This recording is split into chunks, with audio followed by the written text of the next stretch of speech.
Why can't one husband be with multiple women and one woman or a wife can be with multiple husbands in today's society among consenting adults?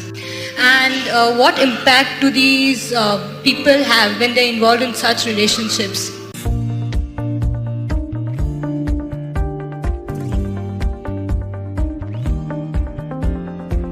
See, body is the front end for every other creature on this planet. The only reason this creature is dominating this planet is not because we have the best body.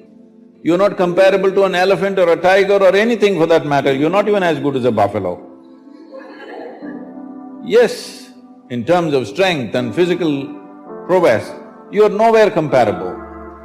This is dominant because of its intelligence, this is dominant because of its consciousness. But right now, we are creating a world where your biology is the front end of your life. These things were done at a certain time when the social situations were such. Or men were married to more than one woman. This was mainly because men died more often than women. Today, both men and women are outside, both may get killed, that's different.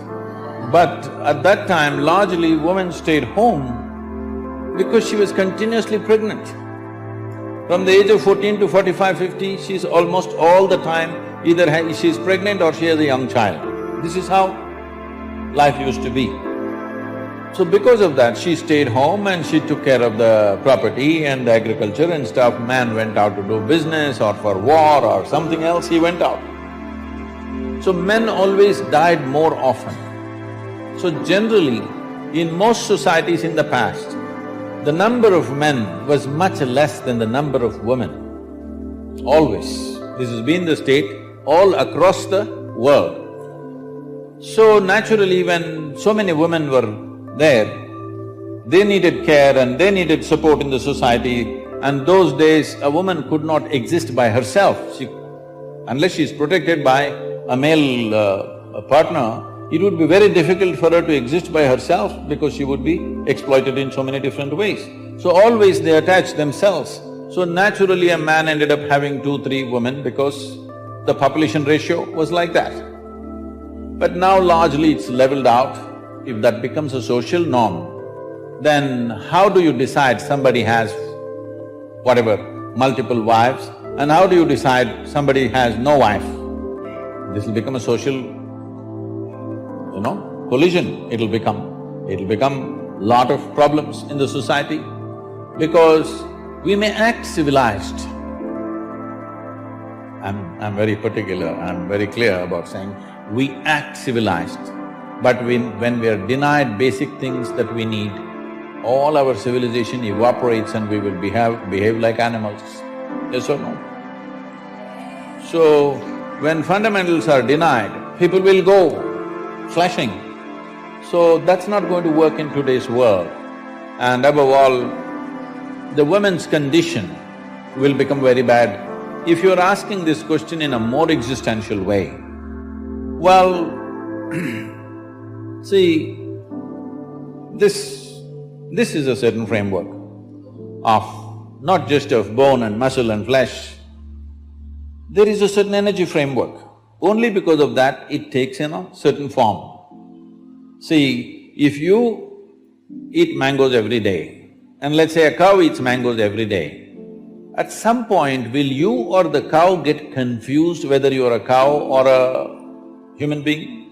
Or will the cow get confused? Such a thing never happens because there is a clear-cut inner framework to which flesh and blood is added. But there is a framework, an evolutionary memory framework is there, it never gets broken, isn't it?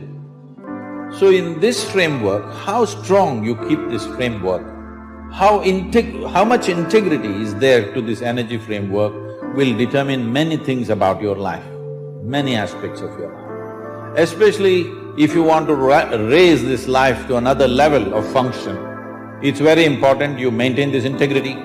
This is why, irrespective of which religion, which spiritual process, if people want to raise themselves to a certain point, first thing they will talk about is becoming monks or brahmacharis or sannyasis, because the idea is to create such a level of integrity that this is a whole life by itself.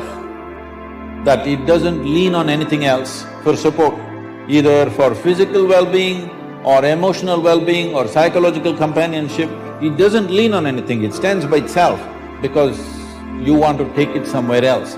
If you want normal function, these things are not necessary.